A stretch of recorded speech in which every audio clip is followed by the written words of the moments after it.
জনগণ কেন এই নাহির ইসলামের ডাকে, এক দফার ডাকে আমরা এক দফার সিদ্ধান্তে উপনীত হয়েছি। তারা ঢাকায় চলে আসলো? কেন আপনাদেরকে তারা বিশ্বাস করলো না? এখন আপনাদের কি মনে হচ্ছে যে আপনারা যারা জুলাই আন্দোলনের একদম সামনের সারিতে ছিলেন জি, তাদেরকে কটাক্ষ করা হচ্ছে বা আন্দোলনকে ছোট করে দেখা হচ্ছে এই ক্ষমতায় আসার পর? তা তো হচ্ছেই। এবং এটা তো বেশ মানে বলা হচ্ছে, কালকে একজন বললেন যে জুলাই তো একটা মানে সাধারণ একটা আমাদের 15-16 বছরের যে লড়াই সংগ্রাম ছিল, জুলাই তো তার এটা ছোট ছোট এরকম অনেক জুলাই তারা করেছে। আচ্ছা, এগুলা দেখেন মানে কি বলবো, এটা আমাদের জুলাইয়ের একটা জনগণকে সামষ্টিক আন্দোলিব রহমান পার্থের কথা বলছেন।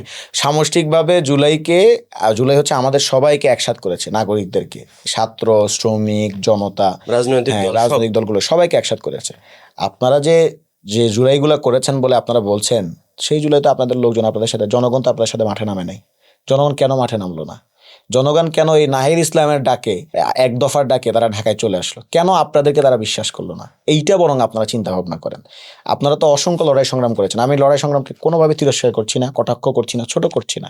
আমি নিজেই লড়াই সংগ্রামগুলো স্বীকৃতি দিয়েছি, কিন্তু জনগণ তো আপনাদের সাথে নামে নাই। তার মানে আপনারা যখন বলেন যে জুলাই বেসিক্যালি ওই 16 বছরের মতোই একটা সংগ্রাম, তো দিস ইজ ব্যাড। তার মানে আপনি জুলাই যে জনগণের যে প্রত্যক্ষ অংশগ্রহণ, তারা যে মাঠে নেমে আসে, একজন মা তিনি যে তার সন্তান হারানোর পরেও তিনি যে রাস্তায় এসে এই তার আন্দোলনরত শিক্ষার্থীদেরকে পানি খাওয়াচ্ছেন, আন্দোলনরত শিক্ষার্থীদেরকে ভাত তুলে দিচ্ছেন মুখে, এবং একজন নারী যে আমার বোন, সে ধরেন তার ভাইয়ের লাশ কাঁধে মিছিল দিচ্ছেন জুলাইয়ে, এই যে আবহটা, এই যে চিন্তাটা, কেন এই জিনিসটা হইল, এই কেনর উত্তর বোধহয় আমাদের সরকারি দলের অনেক নেতাকর্মী, সরকারি দলের অনেক সাংসদরা বুঝতে পারছেন না যে কেন এই জিনিসটা ঘটলো।